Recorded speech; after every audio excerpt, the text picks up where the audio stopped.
Welcome to Sleepy Centuries, and tonight we will be talking about the slow winds and gentle tides of the age of exploration. A time when the world felt both endless and unknown, when sailors trusted in stars more than maps, and horizons whispered of places unseen. Before we set sail together, tell me, where in the world are you listening from tonight? Somewhere warm by the sea, or far inland where the only waves are the ones in your dreams? Let your answer drift quietly in your mind, and let the hum of history begin to settle you. Imagine a world where the edges of every map fade into a pale, empty nothingness. The land you know is marked with towns, rivers, and roads, but beyond that, only the artist's flourishes of sea monsters and curling waves hint at what might lie ahead. The year is somewhere in the late 15th century, and for most in Europe, the world feels both impossibly vast and strangely small, like a great stage whose curtain has only been drawn halfway. You can walk from village to village, follow the trade routes to the bustling markets of a capital city, or even travel by caravan across the known parts of the continent. But the moment you step beyond those familiar paths, you're stepping into mystery, into a realm of rumor and imagination. For centuries, knowledge has been shaped by ancient writers and travelers whose words were passed down like sacred relics. Monks in candlelit scriptoria copied texts that spoke of distant lands filled with gold, spices, and strange creatures. Merchants carried stories along with their good stories of towering palaces with walls of jade, deserts that stretched farther than the eye could see, and oceans that might lead to the edge of the earth. But the truth? No one could say for certain. The known world is a patchwork quilt of certainties sewn onto a fabric of guesswork. And yet, there is a stirring in the air. The Middle Ages, with their castles and cathedrals, their long wars and longer winters, are beginning to give way to something new. Great cities are growing richer, fed by trade that stretches farther every year. Ships hug the coasts more confidently, fishermen venture into deeper waters, and the flow of good silks from the east, sugar from the Mediterranean, furs from the north has begun to make people wonder what lies just beyond their reach. In the ports of Lisbon, Seville, and Genoa, the smell of salt mixes with tar and fish as sailors unload their catches and merchants haggle over prices. But somewhere in the noise is the sound of ambition. Young men lean over maps in taverns, tracing routes with calloused fingers, imagining voyages that would take them past the limits everyone else accepts. The edges of the maps are like promises. They say, here is where our world ends, but perhaps yours does not have to. And in a time when even the most learned scholars disagree on the size of the earth, the possibility that the seas could be crossed, that treasures and wonders might be waiting on some distant shore, begins to take root in the hearts of those willing to risk everything. Still, beyond the longing for riches or fame, there is a quieter pull, ancient curiosity, as old as humankind. It is the same force that once led people across mountain passes and river valleys, the same voice that whispered to nomads under unfamiliar constellations. It asks, what else is out there? The question turns over in the minds of princes and peasants alike, carried on the wind, wrapped in the smell of rain on cobblestones, and the creak of ships rocking gently in their harbors. This is the world just before the sails are set, a world waiting, almost holding its breath, with the ink still drying on the maps that will soon be rewritten.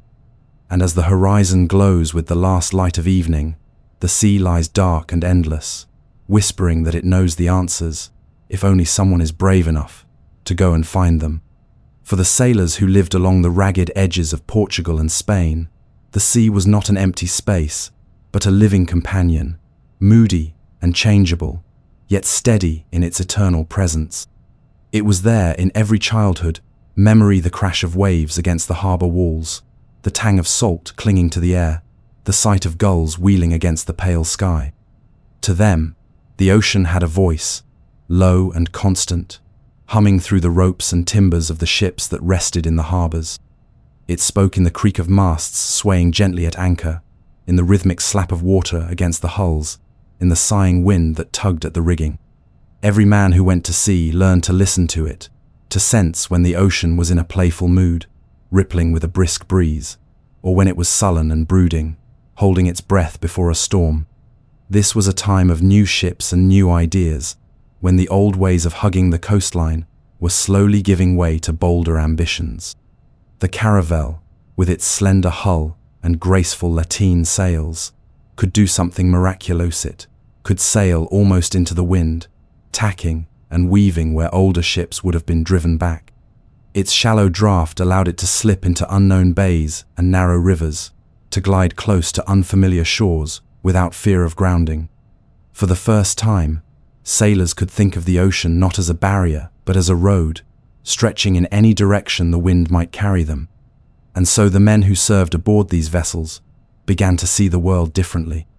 With a compass for guidance and an astrolabe to read the stars, they could steer a path across waters they had never seen before, trusting in their instruments, their skills, and perhaps a measure of luck. Life aboard such ships was slow and deliberate, marked by the steady rhythm of the sea. Days began before the sun rose, the crew roused by the quiet calls of the watch. The sails would be trimmed to catch the first breath of morning wind, and as the horizon brightened, the world became nothing but sea and sky, their meeting line a distant promise. Meals were simple hardtack biscuits, dried fish, salted meat, and water was precious, stored in barrels that had to last for weeks. Yet, in the long, uneventful hours between duties, there was time to dream. Some men thought of the ports they had left behind, of lovers waiting on the shore, of the laughter of taverns filled with warmth and music. Others stared out over the glittering water and wondered about what lay ahead, lands spoken of in half-believed stories, places where spices grew wild and gold could be gathered like pebbles. Night at sea was a world of its own. The sails caught the moonlight and turned silver, and the deck was washed in the glow of 1,000 stars. The constellations became familiar companions, each one marking the passage of the voyage. The sea was quieter in those hours, though never silent. It whispered against the hull, rocked the ship with a mother's patience, and sometimes sent small phosphorescent waves lapping gently in the darkness, their light dancing in the wake, like the sparks of a dream. In those moments, surrounded by nothing but the vastness, a sailor could feel both impossibly small and somehow connected to everything: the wind above, the water below, the endless horizon ahead. It was in this world of constant motion and waiting that the spirit of exploration truly took hold. The men grew attuned to the moods of the ocean, finding comfort in its patterns and surprises alike. The ship itself seemed to become a living thing, its timbers groaning in sympathy with the swells, its sails breathing with each gust of wind. Day after day, the land would shrink behind them until it was gone entirely, replaced by a boundless expanse that promised nothing yet hinted at everything. And in that slow, rocking journey, the thought would return again and again: the world is larger than we have ever known, and somewhere out there, beyond the reach of sight, lies something worth finding. In the courts of Europe, far from the smell of salt water and the creak of a ship's timbers, decisions were being made that would shape the course of oceans and continents. Behind heavy wooden doors and beneath ceilings painted with gold leaf, kings and queens sat upon thrones, robed in velvet and crowned with jewels, listening intently to men who spoke of lands that glimmered in the imagination. The proposals came in many forms, some carried by weathered sailors, whose hands still bore the calluses of rope and oar, others by scholars, with ink-stained fingers, and eyes alight with theories drawn from maps and ancient texts. All spoke of riches beyond measure, gold piled high in temples and palaces, spices so rare they could make a fortune in a single chest, silk softer than any woven in Europe, and strange plants and fruits that could not be found in any royal garden. The air in these chambers seemed to hum with the tension between caution and possibility. The monarchs understood the stakes. Gold was the lifeblood of power, and the promise of new trade routes meant more than just wealth. It meant dominance, influence, and prestige among rival kingdoms. To send ships into the unknown was to gamble not only treasure, but reputation, for a failed voyage could be a costly embarrassment, and yet the rewards glittered too brightly to ignore. For some rulers, the desire for expansion was entwined with faith. The spread of Christianity was considered both a duty and a justification, and the idea of reaching distant shores to plant the cross alongside the flag was as compelling as the promise of cargo holds heavy with spice and gems. Missionaries would travel alongside merchants, prayers would be offered for the safe passage of ships, and each new land claimed would be seen as a victory for both crown and church. But not all motivations were noble. Ambition, personal glory, and the hunger for power fueled as many decisions as piety or patriotism. A monarch who could claim to have sponsored a voyage that brought back wealth or discovered new territories would be remembered for centuries. In the eyes of the court, the sea became a chessboard, and every ship a piece in a grand game for control over the world's riches. Rivalries between nations sharpened this urgency. Portugal and Spain watched one another closely, each fearing the other might seize an advantage. England and France, though slower to join, kept their ears tuned to every rumor of success or failure, ready to enter the race when the moment was right. For the explorers themselves, these grand ambitions from the court became both a source of hope and a burden. A royal charter could mean the difference between setting sail or being left to dream from the docks. It could provide the money for ships, the supplies for months at sea, the crew willing to risk their lives. Yet the bargain was clear. Success would bring fame, wealth, and favor, but failure could mean ruin, disgrace, or even death. Every agreement made in those ornate chambers carried an unspoken weight, that the men who accepted the crown's support would also carry the crown's expectations into the most dangerous waters in the world. And so, plans were drawn, contracts signed, and orders sealed with wax. Ships would be readied, their hulls caulked and painted, their sails patched and strong. Barrels of water, salted meat, hardtack, and wine would be loaded, along with trade goods smirrers, beads, cloth, and trinkets meant to charm those they might meet in distant lands. The monarchs would watch their fleets depart from high balconies, the ships growing smaller and smaller until they vanished into the haze where the sky met the sea. The fate of those voyages, whether to return in triumph or disappear into silence, would be left to the wind, the waves, and the resolve of the men who sailed under the banners of kings and queens. The year was 1492, and the air in the port of Palos carried the mingled scents of salt, tar, and anticipation. Christopher Columbus, a man of Genoese birth but a sailor of many seas, stood at the center of it all, his eyes fixed not on the ships at anchor, but on the horizon beyond them. For years he had spoken of his belief that the riches of the Indies could be reached not by traveling east along the known trade routes, but by sailing west into the great Atlantic. Many had laughed at the idea, others had dismissed it outright, but his persistence had finally found a home in the Spanish court. Queen Isabella and King Ferdinand, fresh from the unification of their kingdom and the end of the Reconquista, had decided to take the gamble, and in doing so, set into motion a voyage that would become legend. The ships, Nina, Pinta, and Santa Maria, were not grand in size, but they were sturdy and proven on coastal waters. Caravels and a carrack, their sails furled for the moment, they rocked gently at their moorings as the crew prepared for departure. Men loaded barrels of fresh water, salted meat, dried beans, ship's biscuit, wine, and hard cheese. Coils of rope, spare sails, tools, and weapons were stored away, for the journey promised both danger and uncertainty.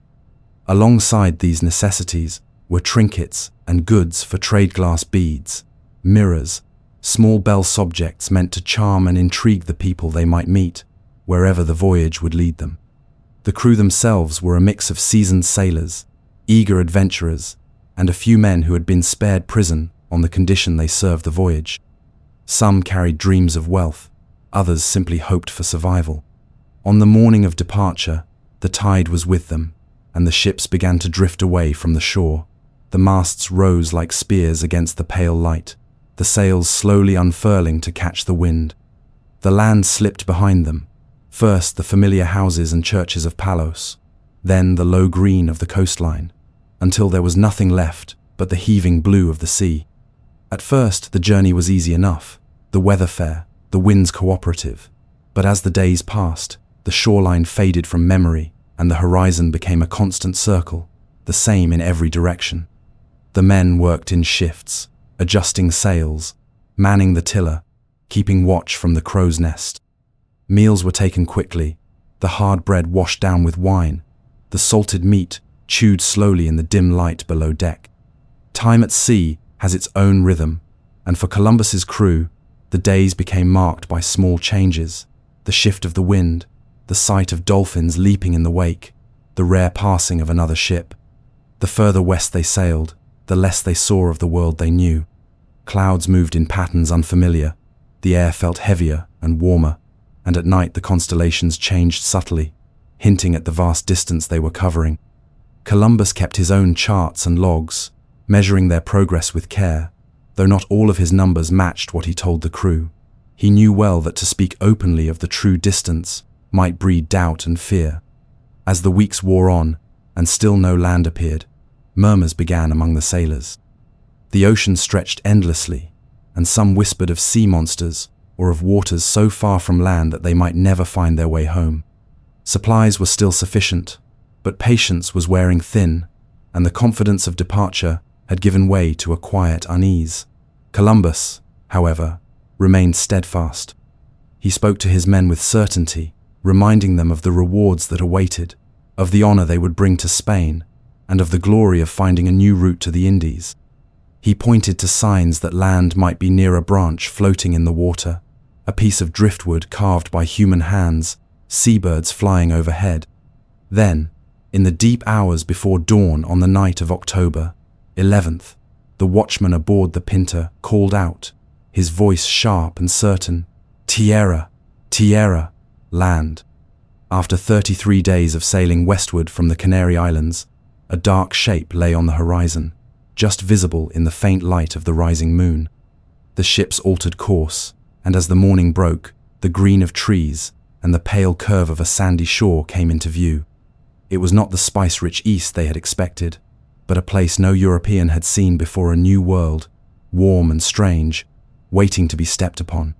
For the men who had doubted, relief washed over them like sunlight. For Columbus, it was vindication, the proof that his vision had carried them to something beyond the limits of the known world, and the first step in a chain of events that would reshape history forever. The morning light spilled across the water, turning the waves into ribbons of gold as the ships drifted slowly toward the unfamiliar shore. The air was warm and heavy, with the scent of vegetation carried on the breeze, a perfume unlike anything the crew had known before. Palms swayed gently in the wind, their fronds shimmering in the sunlight, and the sand glowed pale and fine, as though the island had been brushed clean overnight. For the sailors who had stared at nothing but sea and sky for over a month, the sight was almost dreamlike, a mirage that grew sharper with each passing moment until they could hear the hush of the surf breaking against the beach.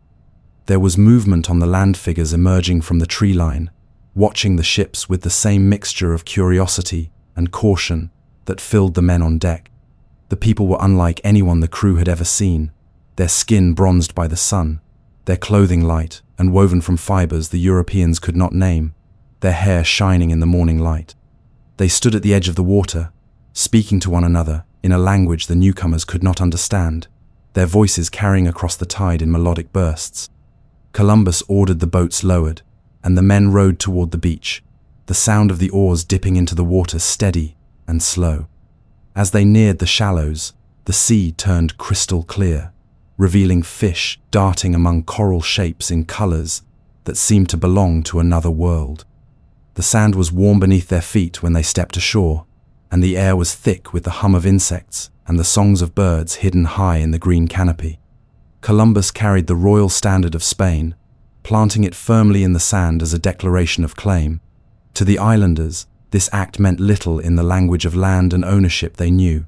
Their gaze was fixed instead on the strangers themselves, their beards, their clothing, their metal tools, and the shimmering light that caught on the edges of their weapons. The first exchanges were careful and tentative. Gifts were offered on both sides: beads, bells, and trinkets from the Europeans, food, woven cloth, and feathers from the islanders. The crew marveled at the abundance of fruit hanging in the trees, at the streams of fresh water running down from the hills, and at the ease with which the local people moved through their home. Everything seemed softer here: the light, the air, the pace of time, and for a moment, the hardships of the voyage felt as though they belonged to a distant past. But beneath the surface of wonder, there was also a flicker of calculation. Columbus studied the coastline, imagining what riches might be hidden inland, what other islands might lie beyond the horizon, and how Spain's power could extend into these waters. The days that followed were filled with cautious exploration. The ships anchored in calm bays, while small parties ventured inland, following narrow paths shaded by trees heavy with flowers and fruit. The nights were warm and still, the stars sharp and bright above the dark silhouettes of the palms. On deck, the sailors spoke in low voices about what they had seen: fields of crops, villages built from wood and thatch, the gentle hospitality of the people who had welcomed them, and the thought that perhaps this was only the beginning of something far greater. To some, these islands felt like a paradise, untouched and pure. To others, they were the first step toward the wealth and glory promised back in Spain. Yet the meeting of these two worlds carried a weight neither fully understood. The islanders could not yet know that their lives were about to change forever, that the arrival of these strangers was not a passing moment, but the beginning of a tide that would never retreat. For the Europeans, the beauty of the land and the openness of its people seemed to confirm every hope they had carried across the ocean, but it also stirred in them a hunger to possess, to claim, and to control. As the ships prepared to sail onward in search of more lands, the beaches grew quiet again, the footprints of the visitors already beginning to fade under the restless wash of the waves, leaving behind a silence that belied the magnitude of what had just begun. While Spain's sails were set toward the west, chasing the promise of unknown lands across the Atlantic, Portugal's gaze was fixed firmly toward the sunrise. For decades before Columbus ever set foot on his westward voyage, the Portuguese had been edging south along the vast curve of Africa, mapping each inlet, each cape, and each trading post with patient determination. Their ambition was not born from sudden impulse, but from a long, deliberate strategy to find a sea route to the riches of the East without crossing the territories controlled by powerful rivals on land. Spices were the treasure they sought most: pepper, cinnamon, cloves, nutmeg, commodities so valuable that they could be worth their weight in gold. In the markets of Lisbon, their scent could change the air, and their presence on a table could change a man's fortune. But the overland routes through the Middle East were slow, dangerous, and dominated by merchants who charged heavily for passage. The sea, if it could be conquered, would give Portugal the advantage it craved. The early voyages hugged the coast, inching past the familiar and into the unknown. Each headland rounded became both a victory and a question what lay beyond. The names given to these places tell a story of their own: the Cape of Storms, later renamed the Cape of Good Hope, where the waters boiled with fury and winds tore at the sails until ships seemed on the edge of breaking. For years, this southern tip of Africa stood as a wall between Europe and the dream of reaching Asia by sea.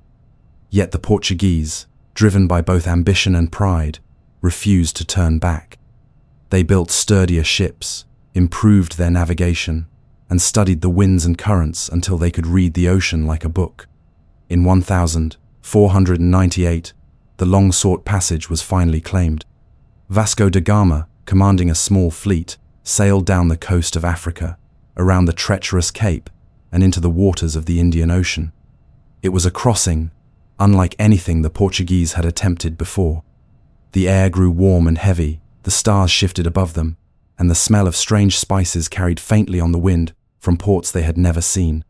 After weeks at sea, Da Gama's ships anchored off the shores of Calicut, on the Malabar coast of India, and the sight that greeted them was a world of color and abundance. Markets overflowed with pepper, cinnamon, and ginger. Merchants in rich fabrics bargained over goods from every corner of Asia. The sound of unfamiliar languages rose and fell like music in the humid air.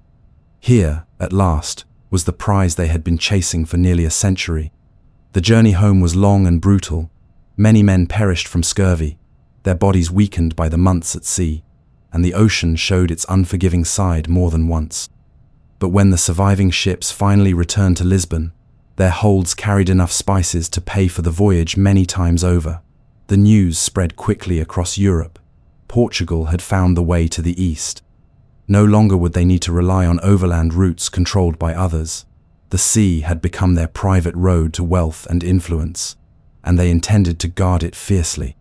From that moment, Portuguese ships became a familiar sight in ports far from home. They established trading posts along the African coast, in India, and deep into the islands of Southeast Asia. Forts rose where once there had been only open beaches, and their banners fluttered in winds that had never known European sails before.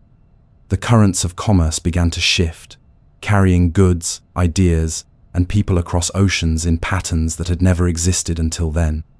For Portugal, the route to the east was more than a line on a map. It was proof that the world could be navigated, that the oceans could be mastered, and that the limits of the known world were only as fixed as the courage of those willing to sail beyond them.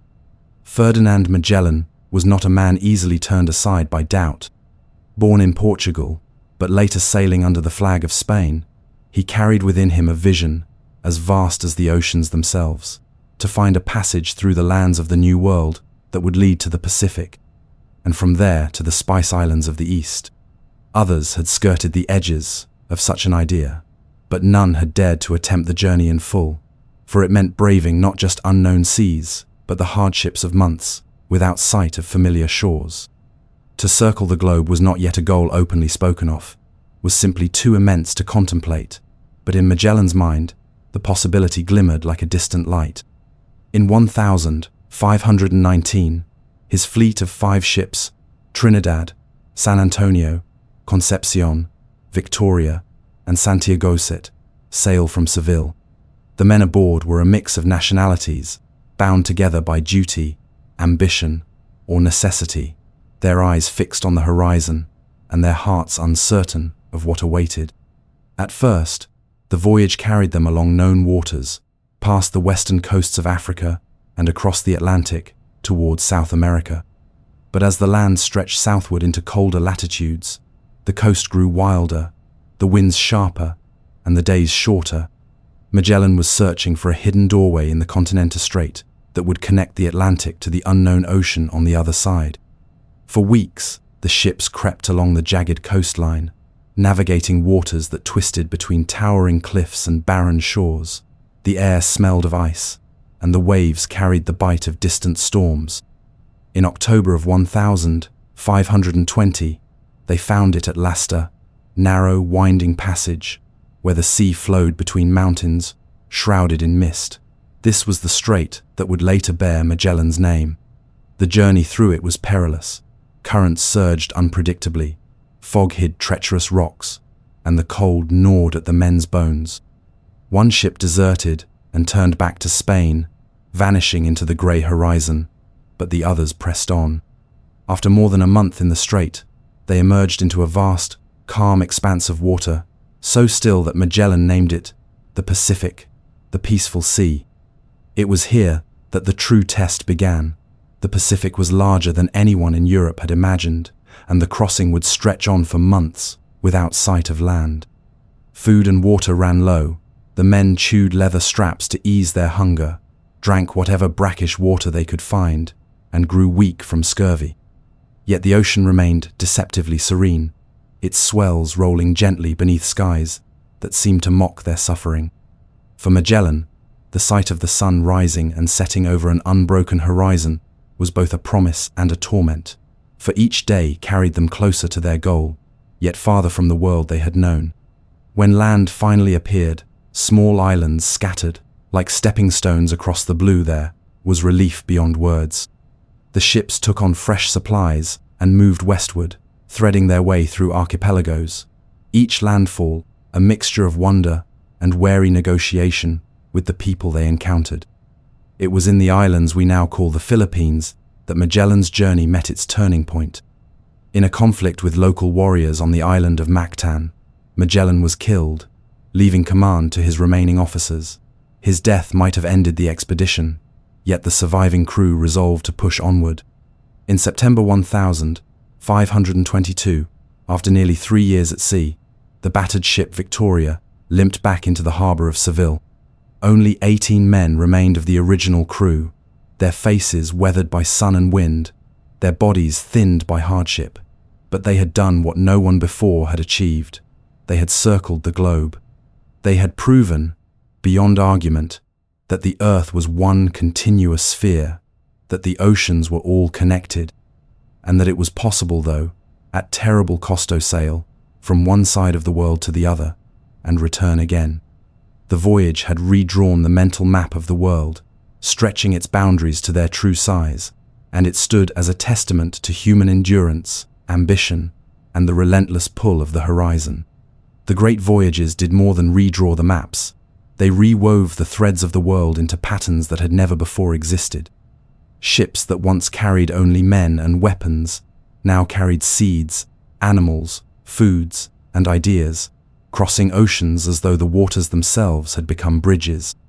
The exchange was so vast and constant that it touched nearly every shore on Earth, whether its people had sought it or not. From the islands of the Caribbean came cassava, maize, and sweet potatoes. From the mountains of the Andes, the humble potato would make its slow journey to Europe, where it would one day feed millions. Tomatoes, once unknown in Italy, would take root in its gardens and transform its kitchens, just as cacao from the New World would blend with sugar to create something so irresistible it would spread across continents in the hands of merchants and kings alike. In return, Europe sent its own gifts, and burdens horses and cattle, wheat and rice, grapevines for wine, olive trees for oil. These arrivals transformed landscapes and altered the lives of the people who tended them. In the Americas, the horse changed the way entire cultures moved, hunted, and fought, its speed and strength becoming woven into daily life, as though it had always been there. But along with these gifts came invisible passengers, diseases carried in the breath and blood of the newcomers: smallpox, measles, influenza. These illnesses struck with a force more devastating than any weapon, sweeping through populations with no immunity, leaving villages silent and fields untended. The exchange was not limited to goods and illness. It was also an exchange of customs, beliefs, and languages. Traders learned to speak in the tongues of those they bargained with, blending words from one culture into the sentences of another. Christianity spread with missionaries who carried their faith into lands they considered uncharted, building churches where none had stood before. In turn, European sailors brought home not only gold and spices, but stories of cities built on water, of temples covered in carvings, of rituals and music unlike anything they had known. These stories mingled with myths and were retold in taverns and marketplaces, each telling adding new flourishes until the line between truth and legend blurred. The seas themselves became busier than ever, their surfaces cut by the wakes of ships bound for ports thousands of miles apart. In the Indian Ocean, Portuguese caravels crossed paths with Arab dhows, each laden with goods from lands the other might never see. In the Pacific, Spanish galleons plied the long route between Manila and Acapulco, their holds crammed with silver from the Americas bound for the markets of China, and in return, silks and porcelain made the long voyage back across the ocean. Africa became both a source and a crossroads, sending ivory, gold, and tragically human lives into the current of this new global web. For those living in the midst of it, the pace of change was dizzying. A village that had never seen a European ship might, within a few seasons, be cultivating crops from half a world away, or trading for goods once thought impossible to obtain. And yet, beneath the movement of cargo and coin, there was a slower, quieter transformation, taking place: the blending of worlds. Flavors from different continents met in the same cooking pot. Fabrics from one land were dyed with colors from another. Music carried rhythms across oceans to find new voices. The age of exploration was not just a story of voyages and discoveries, it was the beginning of a world in which no place could remain entirely untouched by the rest. A world that would never again be as distant or divided as it had once been. For all the wonder and beauty that the great voyages revealed, they also cast long shadows across the lands and peoples they touched. Behind the triumphant tales told in the courts of Europe lay stories of loss and upheaval, of lives forever altered by the arrival of strangers.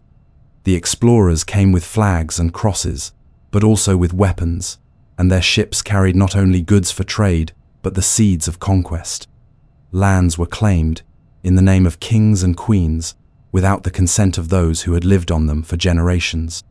Boundaries that had never existed before were drawn on maps thousands of miles away, their lines slicing through territories with no regard for the rhythms of the people, the seasons of the land, or the sacred places marked in memory rather than ink. In the Americas, entire civilizations faced collapse within a few short decades. Cities that had thrived for centuries found themselves emptied by disease, their plazas silent, their temples abandoned. Those who survived the first waves of illness faced a new kind of struggle, resisting the demands of foreign rulers who sought tribute in gold, silver, and labor. Enslavement came in many forms: the forced toil in mines where the air was heavy with dust, the back-breaking work in fields under a sun that gave no mercy, the long marches away from ancestral homes. Across the oceans in Africa, the growth of European trade ports brought a far darker commerce: the trafficking of human lives. Men, women, and children were torn from their families, chained in the holds of ships, and sent across the Atlantic into bondage, their identities and histories stripped away but never entirely erased. The exchange of cultures, so often romanticized, was rarely equal. Missionaries worked tirelessly to convert the people they encountered, sometimes offering protection from harsher colonial powers, but often erasing traditional beliefs, languages, and customs in the process. Sacred sites were destroyed or transformed, their stones repurposed into churches, their meanings rewritten in the name of faith. Resistance flared in many places: uprisings, rebellions, and quiet acts of defiance that kept ancestral traditions alive in secret. But the power brought by ships, gunpowder, and steel made it nearly impossible to turn the tide. Even the natural world bore the scars of this new age. Forests were cleared to make way for plantations of sugar, tobacco, and cotton, their crops bound for markets and ocean away. Rivers were diverted, soils exhausted, and species introduced from foreign shores spread unchecked, sometimes driving out the plants and animals that had once flourished. The delicate balance of ecosystems, shaped over millennia, shifted under the weight of human ambition. And yet, despite the force of these changes, the memory of what had been did not vanish entirely. Stories passed down through generations carried the voices of those who had witnessed the first arrival of the ships, voices that spoke of both the beauty and the sorrow of that moment. They told of the days before the strangers came, when the world felt whole and the cycles of life were guided by the stars, the seasons, and the land itself. These memories, kept alive in song, in dance, and in the quiet telling of histories around fires, became an act of resilience, a way of holding on to identity in the face of relentless change. The Age of Exploration, for all its achievements, was never a simple tale of discovery. It was also a story of collision of worlds meeting in ways that could never be undone.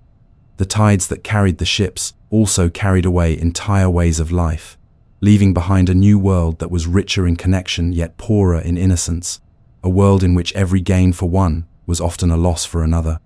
And though the sails of those first explorers have long since been lowered, the shadows they cast still stretch quietly across the present, as enduring as the currents of the oceans they once crossed. By the 17th century, the great outlines of the earth had begun to take shape in the minds of those who studied the world. The once blank spaces on maps were now filled with coastlines traced in careful ink, islands marked with names that echoed the languages of the explorers who had landed there, and routes sketched across oceans that only a generation earlier had seemed endless and unreachable. The age of guessing was giving way to the age of knowing, and yet, even as the maps grew more complete, the sense of mystery did not vanish. For every shore that had been charted, there were still rivers twisting deep into uncharted interiors, mountain ranges that no European had crossed, and seas whose depths remained a place of speculation and myth. The work of exploration had changed its face from voyages into the vast unknown to journeys seeking to understand the finer details of a world that was no longer limitless, but still full of secrets. The oceans had become highways of commerce, their winds and currents as well known to merchants as city streets were to traders on land. Galleons, merchantmen, and sleek naval vessels crisscrossed the globe, their hulls heavy with cargo, spices from the East Indies, silver from the mines of the Americas, textiles from India, porcelain from China, furs from the northern forests, and countless other treasures. Ports that had once been small fishing towns were now bustling centers of trade, alive with the mingling of languages, scents, and colors from faraway lands. In places like Lisbon, Amsterdam, London, and Seville, markets overflowed with goods that only a century earlier would have been considered rarities fit only for kings. The expansion of trade bound continents together in a web so tight that a shift in one corner of the world could ripple across oceans to affect lives thousands of miles away. But as the known world expanded, so too did the ambitions of those who claimed it. Colonial powers entrenched themselves in territories far from their own shores, building forts, cities, and entire systems of governance meant to secure resources and control trade routes. Competition between these powers flared into conflicts that spanned oceans. Wars fought not only on battlefields, but in distant waters, where the capture of a single ship could change the fortunes of nations. Exploration was no longer simply about finding new landsit, had become a means to secure dominance in a global game of influence and power. For the explorers who continued to sail, the motivations were as varied as they had been at the beginning of the era. Some sought knowledge, charting coastlines with painstaking precision, collecting specimens of plants and animals unknown in Europe, and recording the customs of the people they encountered. Others chased fortune, drawn by the lure of untapped resources or the promise of royal favor. And there were still those who were driven by the pure, irresistible pull of the horizon, unable to rest until they had seen what lay beyond it. Yet, amid the noise of politics, commerce, and conquest, there was a quieter truth. The age of exploration had altered not only the shape of maps, but the shape of human thought. People now knew, beyond doubt, that they were part of a single, connected world. The farthest shores were no longer unreachable abstractions, but places that could be visited, traded with, and, for better or worse, influenced. This understanding brought both wonder and responsibility, though the latter was often ignored in the pursuit of wealth and power. Still, the knowledge could not be undone. As the sun set on this era, the great sails that had once carried explorers into the unknown began to give way to the steady rhythm of established trade. The first reckless leaps into uncharted waters had become measured steps along familiar routes. But the spirit that had driven those early voyages, the restless curiosity, the willingness to face danger for the chance to see something new, did not vanish. It lingered in the minds of those who stood at the edge of a harbor, watching the horizon, imagining what might still be found beyond it. And even as the world became smaller in the minds of geographers, it remained vast in the dreams of those who believed that there would always be another shore, another wind to follow, and another journey waiting to begin.